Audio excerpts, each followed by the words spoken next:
manatra ny araba ary-pijery-jaina amin'ity alarobia fahinina ambin'ny folo ny volana jolay ity manasanao anaraka ny fampahalalam-baovatra amin'ny farany ny raharaha mampifanolana ny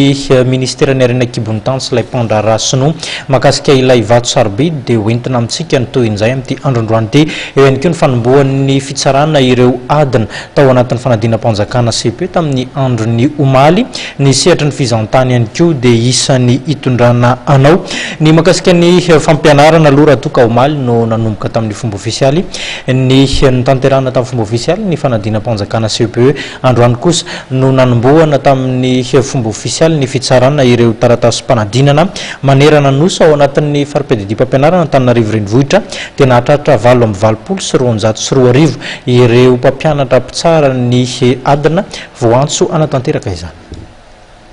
Taorina ny commission d'entente par matière dia nikatroka avy hatrany tamin'ny fitsarana ny kopia-mpanadinana CEPE ireo mpampianatra mandray anjara amin'ny fitsarana atao anatin'ny faripedidia-mpampianarana Antananarivo renivohitra ka miisa 724 izy ireo amin'izany.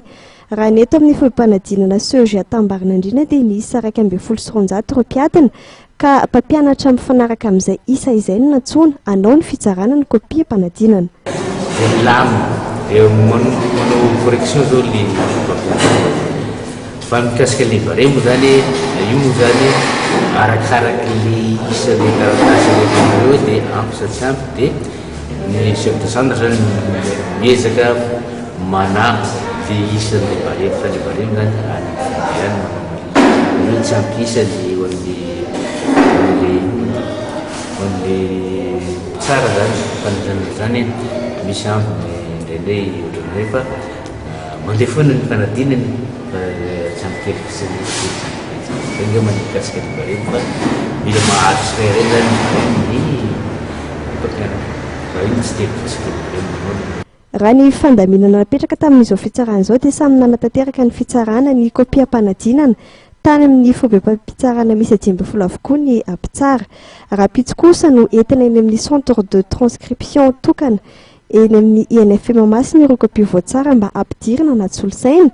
ka transcripteur miisa 720 no manatanteraka izany. Aorian'izay kosa vao irosoana ny fanaovana ny délibération amaretina ny noty ambany indrindra ifaneken'ny mpitsara ka miankina amin'ny fahavitana izay no amoahana ny valian'ny mpanadinana.